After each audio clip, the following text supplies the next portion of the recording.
seeing stars and stories, it's where you wanna be.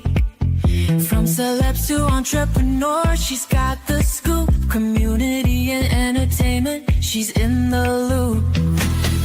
Every smile a burst of velvet light. Through the screen she shines so bright. With the laughs and tales that weave tonight.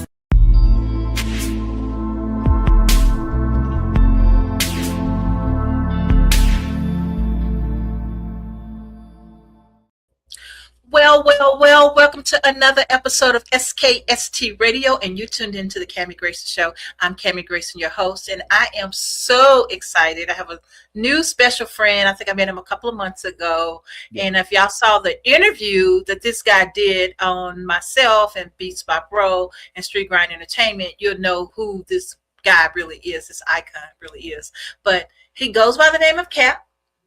And so I'm going to say, Cap, welcome to the show. Thank you. Thank you for having me. Thank you for having me. Absolutely. So, Cap, okay, I want to know everything. Well, everything. Can I learn everything?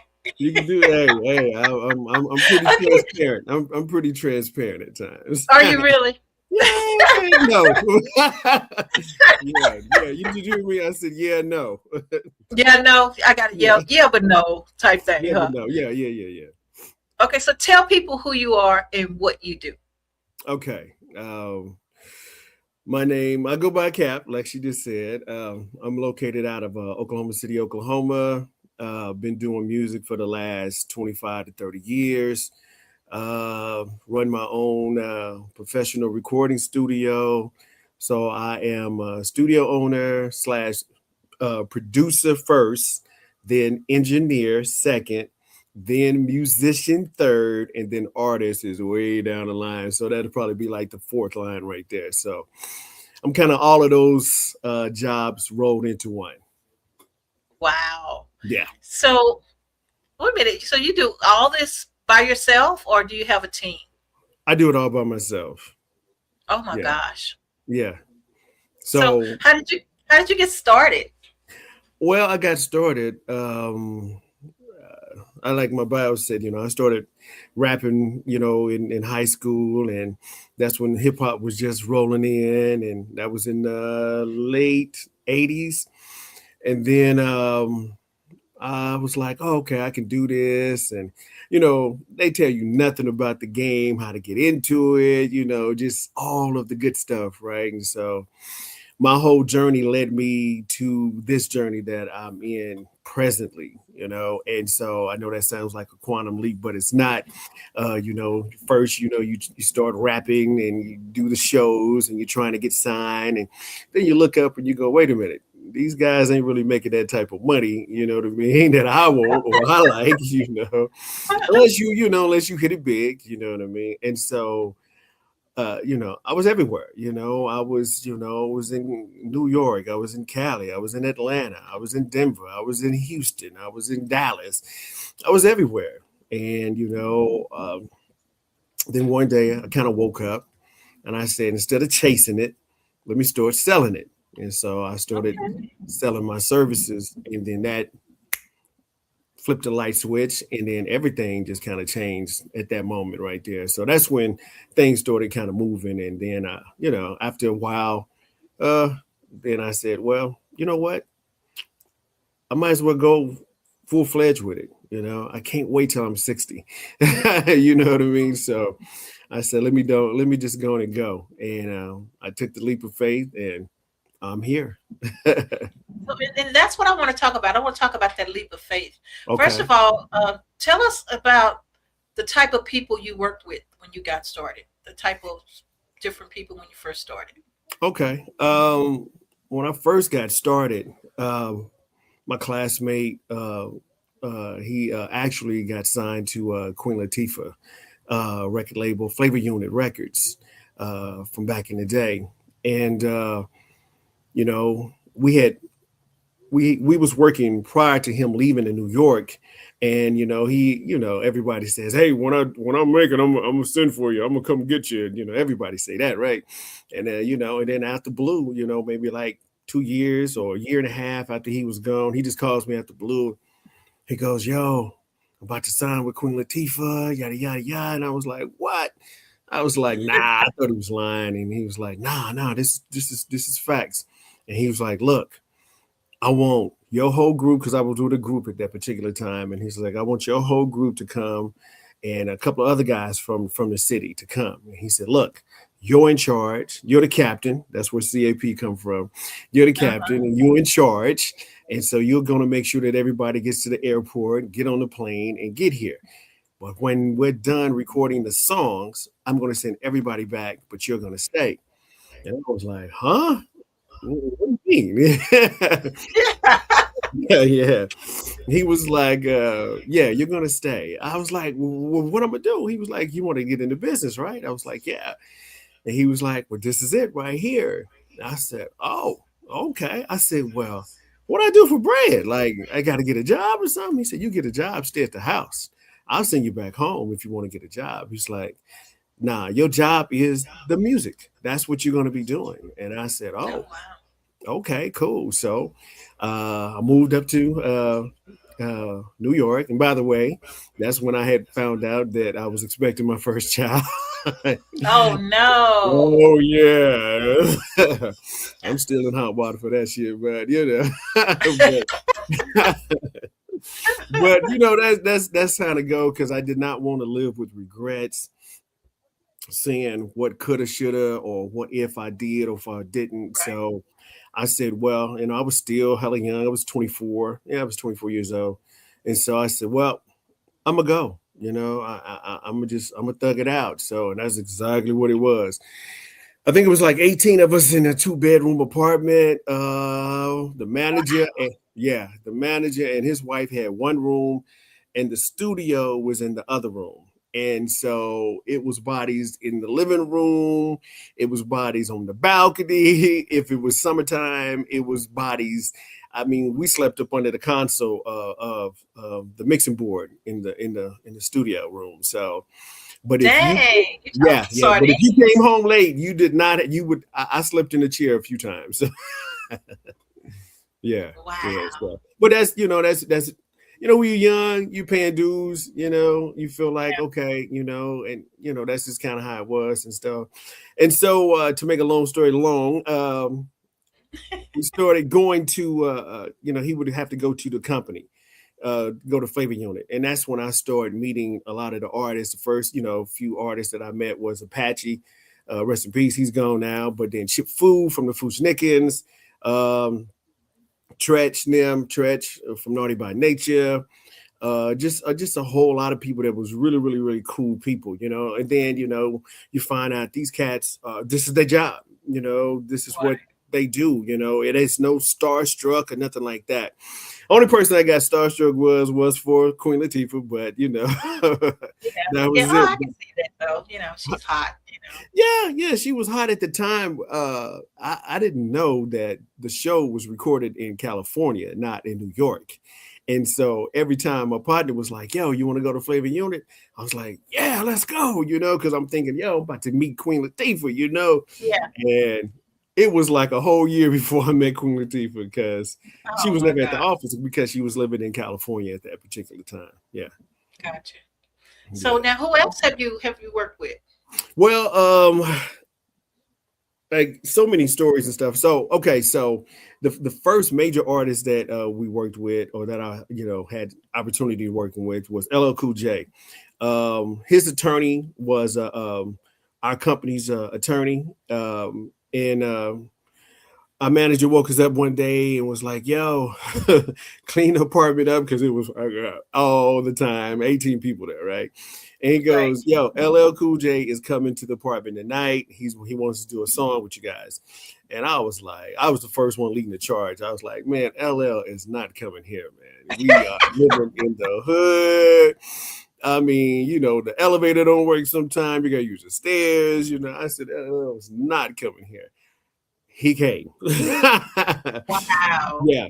And by himself. No bodyguards, no shooters, no nothing. Just, I mean, you know, he was a real cool dude. This was during the time when he did the football movie, Any Given Sunday, I think. Yeah. Yeah. Yeah, that's when he came. Yeah, so he was a big guy too. You know what I mean? So yeah, that's the first cat that we got to work with professionally, and then Nonchalant. Flavor Unit used to manage a whole lot of different artists.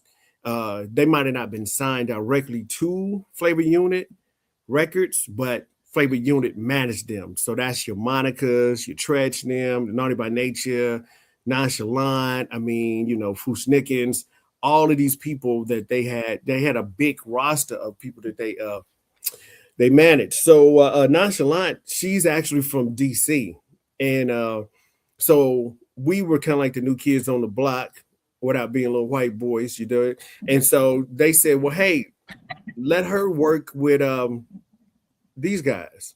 So she came out to the house, By that time, my partner had got his deal, and we had moved from the 2-bedroom apartment to this house in the suburbs in Long Island. Okay. And I think it was, Freeport. We was actually in Freeport at that particular time. So we had moved on up like the Jeffersons. Okay. So, we had stairs, downstairs, the studio had its own room and everything. So it was pretty fly. So we had a little lake out in the back and everything. So yeah, it was a fly pad. So she came out there, and so in the house it was probably about 12 different producers. Okay, so it was 12 producers. We had pop producers, we had R&B producers, we had gospel producers, hip hop producers. So it was just an array of producers that she had, she could work with. But somehow she took a liking to me, and then she was like, "Hey," she said, "Is there any place that we can go get something to eat?" I said, "Yeah." So we walked to Dunkin' Donuts, and on this walk to Dunkin' Donuts, she's talking to me, and she's like, "Hey, you know that song by Nate Dogg, One More Day?" I said, yeah. She's like, "Can you make me something like that?" I was like, "Yeah, I could do that." You know what I mean? But the politics in the game, so you got the game, and then you got the game that's inside of the house. And, apparently I was overstepping my bounds when I said, yes, I can do that, because she wasn't really assigned to me. She was assigned to the main producer to do the track that's in a house. Okay. And so, I was in a meeting every week because, I was always breaking the rules, let them tell it. Right. But I just thought this was natural. This is how it was supposed to be. So I was like, yeah, I could do the track. And so we go back to the studio, and then the guy's like, "Hey, Cap, let me talk to you." And I'm like, "Yeah, what's up?" He was like, "Yeah, man, I'm supposed to be doing the track and the beat for old girl, yada yada, whoop, whoop." I said, "Oh, okay, cool, no problem." I said, I'll just leave." He said, "Okay, cool."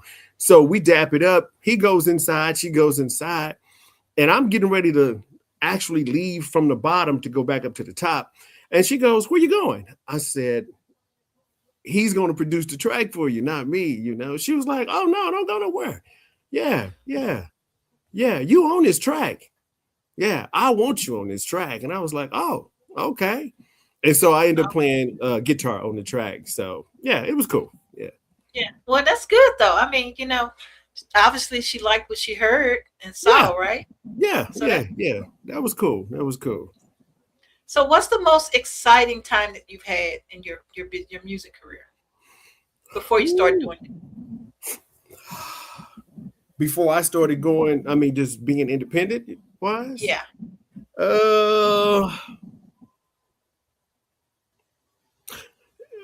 There's so many. Maybe yeah, because we was everywhere. They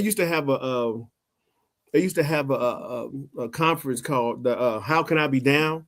It was kind of like Jack the Rapper, but it was a spinoff of that. How Can I Be Down? And that was off in Florida, right? Miami, Florida. And so everybody that's in the business would ascend on Florida, right? And so it would be, Method Man them on mopeds, just, Red Man them walking around, Tretches them at the bar, so we was there, and had to perform a few nights. I think we was there for 3 nights, and we had to perform. My partner had to perform, so and we was backing him up. You know what I mean? I was lightweight / security for him too. You know what I mean? So yeah, we was backing him up. So Yeah, you it have was to wear a lot cool. of hats in those days, right? Huh? You have to wear a lot of hats in those days. Yeah, you do, and you did. You know what I mean? But like I say, we were so young. We were just kind of young and kind of rambunctious, and I mean, I'm not, I don't start anything, but I'm ready to set it off. You know what I mean? And I thought I was going to have to in DC. Well, that was pretty exciting. I jumped off the stage, somebody was throwing stuff on stage and stuff. So, I mean, but you get these little incidents, you know what I mean? So you just got to handle yourself with a little poise. Yeah. Okay. Well, we're going to take a quick break, and when we come back, we're going to learn more from Cap about the actual music side and about his business. He'll tell us all about his business and how you can get the opportunity to work with this superstar. Yeah. So we'll be back after these messages.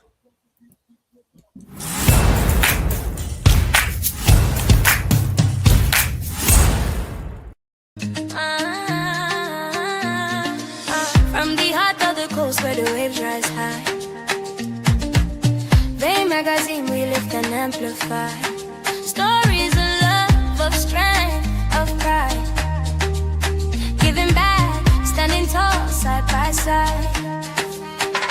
We are the rhythm, we are the voice, community rising, making bold choice. On short drive we shine, we soar, Bay magazine forever, evermore. All right. If you just tuned in, you haven't tuned in too late. You tuned in to the Cammie Grayson Show. And I have a very special guest on with us tonight. And he goes by the name of Cap. And Cap is like the number one. He does music producer. He writes. He does everything in one box. And so we're learning and we're picking his brain tonight and finding out, what life is really like being a music producer. Cap, did we catch you eating? Not eating, just chewing. Just chewing. Yeah, just chewing. Okay, I'll let you chew that up real quick. And then the question I want to pose to you at this point is, there's a lot of people who think that they have it. They think that they are studio material. And how do you go about working with someone that's really not studio material? Okay, that's a good question. The fact of the matter is, everybody that has a laptop has a studio. Everyone that has, access to the Guitar Center to get Pro Tools, to get a mic, to get a interface, and where things used to cost thousands of dollars almost 15 years ago, 20 years ago, now a couple of $100, you in the game. Okay, but you're on entry level, and it's it's like millions of you. You know what I mean? And in order for you to move up so you can be heard or seen, you have to be consistently showing up. I think that's the most important thing that up and coming or solidified artists today can do. You have to be consistently showing up. Now, you could keep showing up bad and the opportunities won't come. But if you show up good, the opportunities will start making its way to you. Then you'll be able to take advantage of that. And then, you'll start going, okay, look, the reality of this is, we've been tricked from the inception of the music business. Okay. Mm-hmm. And that is because, they look at, they was looking at blacks as kids, even though full grown. Right. And so what they do, they give you a trinket, a bobbit, and goes, hey, this is valuable and this is important. Not knowing you can't sell it, it's not worth anything. You can't put it on the stock market. You can't do any of that, right? And it's just a symbol of an accomplishment that you have, created, right, or made, right? However, they get the money, you get the trinket. You see? So when you start looking at that, and then you go, wait a minute, Grammys doesn't mean anything. Hell, the star on the Walk of Fame cost $75K. Wow. that's another trinket. You understand what I'm saying? Like, who's getting the money? Like, you know what I mean? Yeah, they got the money to give, but if you're honoring me, shouldn't I be getting something of value? You know what I'm saying? Right. And something walking a piece of sidewalk for people to step on, I don't consider that too valuable. Yes, it's a prestigious honor to have that or a recommendation of that, but think about that just for a moment. You're giving up $75,000 just to have a star on a walk of fame, right? You sell 2.5 million records, but you don't even have 20 grand in the bank account. You understand what I'm saying? You know, these are the tricks that has been played on blacks, you know, because, and the reason why I say blacks, because everything is built off us and off our backs. You know what I mean? From the TV, you know, shows to the radio stations to anything is built off of backs. Okay. So to keep going about that answer, but you know, I think a lot of times, you know, people, you know, we feel like, oh, I'm talented, I'm good, you know, I'm great. Yeah. Well, imagine all of us being from planet Krypton and we all come to Earth. So we all have superpowers, right? Right. Okay. So that's just kind of what it's like. And You know that's what I mean? common, you know. It's super common for us. You understand what I'm saying? For us, it's super common because we all possess these different talents, different levels. You know what I mean? And you know, some more than others. You know, but now where things used to be so rare, like you know, if you went to a little church in Mississippi back, you know, 30, 40 years ago, and this little kid is playing a keyboard and he's a, you know, prodigy, right? That was amazing. You know, now you get on TikTok, it is a million of these kids, you know, that are amazing. It's not Right. rare anymore. You know what I mean? But here's the thing, once again, they are into the music side 90% and 10% the business side, which should be really flipped around. And it should be in the business side 90% and 10% in the music side. So do you think that our people lacking the education in that aspect? Well, when you say education, can you expound on Well, that? you know, everybody wants to be seen and heard. You know, they want to be famous and celebrity status, Right. but they don't really have the knowledge or the know-how to balance the checkbook, you know, or to invest their money or Okay. even save money, you know, at Right. this point. Yeah, So I do you think. think, go Go ahead. ahead. No, I was about to repeat my question. So do you think that it's because of lack of education? You know what? That's definitely true. I mean, I think it is because there's a lack of education. However, more so there's this fantasy of this notion that once I sign, everything is going to be made right. Okay, you know, and it doesn't matter how old they are, 4 to 40 to 400. You know what I mean? It doesn't matter. Excuse me. It doesn't matter because they feel that once I sign on the dotted line, you know, I'm going to get this, I'm going to be able to get that, and I'm going to get this. Yeah, you can get it, but you owe it. You know what I mean? And you owe it out of your percentage, not out of the sales. So if your percentage of the records that you sell, right? We're speaking back in the day, and then I'll come up to the Right. current streaming thing.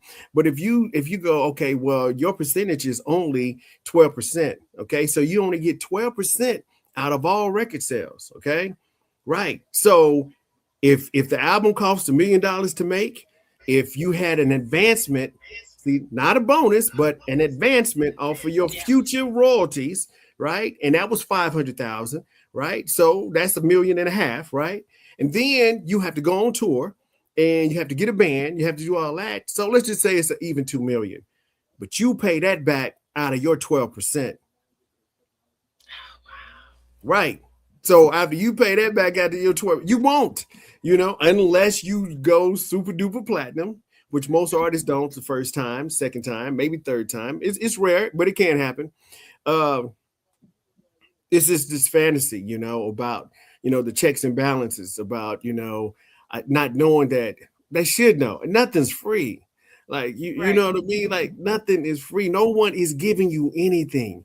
You know, that is a loan with high interest rates. Okay. You know, yeah, Right. you know, you can't even afford it. You know what I'm saying? And to be honest with you, you'd be better getting a job, working, that's why, today with the independent thing is so dope. You don't Jimmy Iovine was just on TikTok saying, I mean, we've been knowing this, but he's like, yo, there's no reason for record companies to exist. Artists, I mean, it's direct to consumer now. We don't need trucks, taking records and CDs and everything. Everything is just streaming or send it to the email and boom, you got it, right? Download it, you bought it, right? So that's where we at now. So I just think that this fantasy or this love affair that most people have with the music business is just super crazy, man. Like, and then it's emotionally driven instead of business driven. What you feel is right does not mean that that's business. You know what I mean? Like, oh, that's wrong. I should have got this. And he said he was going to give me that. What, did you get it? Nah. Well, you wasn't getting it. You know what I mean?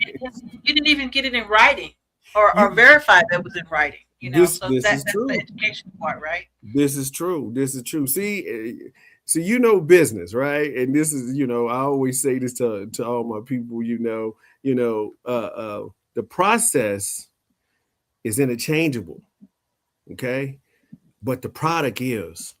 So it doesn't matter if it's music, if it's you're selling cell phones, laptops, cars, whatever, that process still remains the same. You see what I'm saying? And so it just goes through the things that it needs to go through, in order for it to be successful and have some type of success, So, that's kind of how it is. The business part is the most unsexiest part of the music game. And that's why a lot of people do not like to mess with it. They just don't, no PRO, no sound exchange, no MLC, you know what I mean? Nothing, I mean, worked with artists, that's been in the game for 20 years and they don't have a writers or a publishing company. That is crazy to me. Like I've never heard nothing like that before. And then don't want to get it. That is the most craziest part about it. They don't even want to get it. They like, nah, I'm good. I'm really out. Yeah, you don't want your money? I'll take it. You know what I mean? But then Well, see, and I think that's what's so important though, Cap. I mean, people, they have to understand that you're not going to get anything for nothing, right? Right. And if you don't take the time, people rob you blind. I mean, I'm a big victim over here, because we have established our company here in the podcast studio, and a lot of people walk through just to see what we're doing so they can recreate it or make theirs better than ours. Right. And so that to me was, it was devastating to realize that's what people were really doing. Right. Right. And so I'm a business major, you know what I mean? Right. But everything is not in textbook. Everything's not in textbook. So a lot of stuff you don't know. You don't know what you don't know. That's true. That's true. Yeah. You won't know until you actually start doing it. Right. That's the unforeseen things that, they come up. That's pretty common that nobody mentions it. Nobody tells you or pull your coattail to you and be like, hey, this is coming down the pipeline. Watch out for this, watch out for that. So it's just one of those things. But, I don't know. This music thing has been around since the 40s and the 50s. And, the same tricks are still being played on, artists. Like, it's really crazy. And at some time, we have to stop blaming the company and start blaming the artist, okay? Because it's not the artist. It's not the companies. It's the artists. You understand what I'm saying? Yeah, it's the artist, So I don't like to get too deep in it and start pointing fingers because every individual contract and situation has its own situation. But for the most part, when an artist is, online, and we talking about known artists, I'm not gonna name her name, but she goes, oh, I've been doing this for a long time. I shouldn't be. Yeah, but you took that advance. You know what I Yeah. mean? You bought that house. You know what I mean? You got to pay for it. Your album with wood, it didn't even do nothing. You know what I mean? So you got to do shows so you can get the money back to the people who gave it to you, or Right. they're gonna come and get your stuff. So And that's pretty much how it is, cut and dry, right? yeah, pretty much. Yeah, it's pretty much. There's a few things that kind of might not be that way, but for the most part, that's what it is. Yeah, that's what it is. So, Cap, so what is the biggest challenge you have being a music producer right now? What I like to say, I don't have any challenges, but if I was to say that I had challenges, I would say the biggest challenge now is what I mentioned before. 20 years ago, I was, I was like a King Pharaoh or somebody. You dig? I mean, everybody came. Yeah, well, yeah, I specialize in giving you that, you dig? So, Right. Now, I mean, I've been in the game so long. My partner's kids have came to my studio, and they're full grown now. You see what I'm saying? So it's wild, man. It's wild. I look young, but I'm not young. You know what I'm saying? So, but it's cool. It's cool. But that would probably be the biggest challenge right there. It's just that now, what once were, it was a coveted position to have and be and do, and used to be like, oh, he's a music producer. Oh, for real? Now I'd be like, that ain't nothing. My little cousin, he'll produce it too. You know what I mean?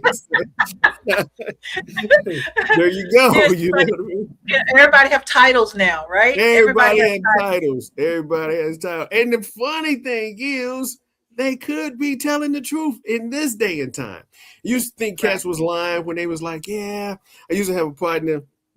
He was a singer, and we used to think he was lying all the time. I put my hand on the Bible. I swear he was lying all the time. But he had a very distinctive voice. And then one day I was listening to Rich Boy, and I heard him singing the hook on Rich Boy. You throw some D's on it, Rich Boy. I heard him singing the hook on one of the songs on Rich Boy's album. I was like, oh, that's Mike. What's good? That's dope. So I called him and I was like, yo, congratulations. I heard you on Rich Boy. Oh, hey, thanks, Cap, man. I appreciate it, man. Hey, right now, I can't talk, man. I'm about to get ready to go on stage with Lauryn Hill, man. We're in Africa.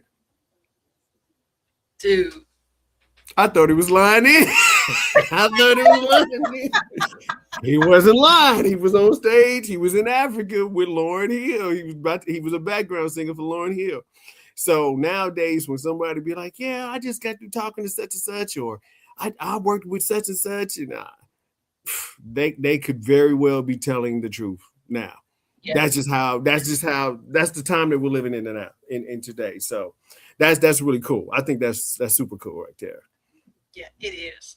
Yeah. So can you tell our listeners and viewers, if they wanted to get into the music aspect of everything, what steps do they, not all the steps, don't give all your secret sauce away, but just tell them the advice you would give them of how to get started. Okay. Pretty much kind of like we had said earlier today, first, I know you might not know anything about registering, but you have Google, you have ChatGPT, you have all of these AI companies and websites that you can punch that in, but you want to get registered with a PRO, which is either ASCAP or BMI. Then you want to get registered with Sound Exchange. Then you want to get registered with the MLC. Once you get this taken care of first, that's the business part. Then you can go straight into doing music, It's pretty simple now. Like I say, you don't have to wait for someone to put you on or anything like that. Look, you only need one slice of the pie. in order for you to have some form of success doing what you do. And so when you look at it like that, instead of trying to get the whole pie, trying to get the whole pie will drive you crazy, bankrupt you, and put you on skid row. Okay. So just concentrate on the one slice and make sure that it's got plenty pepperoni, plenty Italian seasoning on it, and extra cheese and all that, and Parmesan. And then guess what? Serve that to the people who likes that slice, and then rinse, wash, and repeat. That's all you got to do. It's super simple. Yeah. Love it. So now, how does the AI world affect your life right now? Okay. I embrace it. I embrace the AI. I mean, AI is just like, imagine if you would, the synthesizer. There was people. I mean, the same argument that they're having today about AI, they had about the synthesizer. They had about the drum machine. They had about any piece of new technology. You have purists and then you have innovators, right? And so you have to kind of be a hybrid of both of those so you can work. It's here. It ain't going nowhere. It's only going to get bigger. So you might as well find some type of way to make it work for you and use it as a tool that's in your toolbox. And so that's kind of what we do. Yeah. You know what I mean? So I have partners, who do tracks and stuff. The only thing right now, what's going on with the AI is, since it's kind of like the wild, wild west right now, is, the PROs and, I think, let me see. YouTube, they're like counseling producers channels that have AI generated beats, that counseling the whole channel. So you have to be careful with the AI, generated music. It can give you a good idea. Then you should be able to recreate the ideal to make it humanized and then upload what you need to upload. And that way you won't get no strikes or anything like that. So they have AI looking for AI, you know what I mean? Yeah. So yeah. So it's crazy, but like I say, they don't want you, they still haven't learned or found a way to control it or to have some type of cap on it. You know what I mean? Because like I say, these guys are making like, 3 and 4 beat channels with, hundreds and thousands of subscribers. So that means that they're generating, anywhere from $10,000 to $15,000 a month on a beat channel on YouTube. And YouTube is like, well, you didn't make it, so we're going to take it off. And that's what they've been doing. So, I advise any producer that's, if you produce it with AI, you might want to remake it a little bit, because if you don't and YouTube finds out, they will cancel your channel. Yeah. So, but I like it. Yeah. Well, I think I embraced it from day one. Mm-hmm. And I think it really, I mean, as far as working in the work field, in the workplace, right? Oh man, my production was triple. Okay. I can kick out letters and copyrights and all this stuff like crazy using AI. So I thought, and even my writing skills, just like, okay, you got this pad and pencil and you done wrote all this stuff down. Right. Now you type this stuff up and it's a whole different story. You don't even have to worry about trying to figure it out or how you want to promote it to get people to buy your music. It gives you the opportunity to let people how it can sound, of the possibility of what the song might sound like, So I'm very excited about AI, but also now that people have learned how to do it, that kind of kills my PR a little bit. Yeah, well, see, every time technology comes in, people suffer. Yeah. People advance and then you have people that suffer. Those that has been here suffer. Those are coming in, they are advancing. You know what I mean? So once again, I think you just have to find a way to bridge both worlds and make it work for you. Whatever works for you, and just do it that way. I'm definitely not against it, like I say, because I use it in a different way. I do more of a information, different, maybe CD covers and, different things like that, but I do have friends and partners that, do music, and they send it through there and it amps it and, it beefs it up and it sounds amazing. You know what I mean? Yeah. Yeah, it sounds amazing, like for real. Yeah. I So that'd love be it. really good. So, Cap, tell people how they could get in contact with you.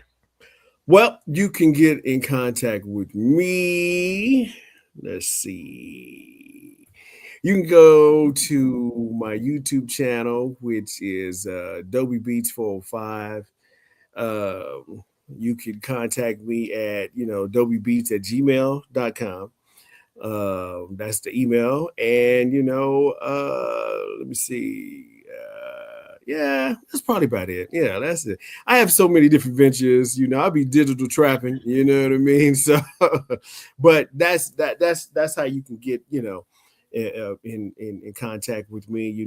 Have a beat site. I think I have over 500 beats at this present time on that site, and so it just works while I'm not working. You know what I mean? And so every week I'll throw maybe 4 or 5 beats on there. New ones. So. But that's cool. Yeah, that's taking advantage of the internet. You know what I mean? So it's working while I'm asleep. I Try. love it. Yeah. Absolutely love it. Well, Cap, thank you so very much for sharing your specialty with our audience. I mean, you've been awesome. So I thank you so appreciate much. it. Thank you for having me. Thank you for having me. Absolutely. Look, Yeah, you're so professional. What? my cheeks are tired of smiling. What's wrong? What's going on? I know, right? You have to have me Yeah, smiling the whole entire time. Is that bad or is that good? That's good. Oh, But okay. I just feel like I've been smiling too much. Well, I mean, I want to make you Even my smile. serious points was a smile. Or was it? Okay. Yeah. I'm trying to look out, Well, look, you look very professional. Okay. You sounded very, very professional. You asked very professional questions. A1 right there. A1. Well, thank you, A1, Cap. most definitely. Thank you, Cap. And so, guys, if you need some music, I think we just forwarded some information over for a client here in Virginia. So he is not stuck in Oklahoma. So if you need some music, some producing and things like that, he does work long distance. And so I guess I should say virtual.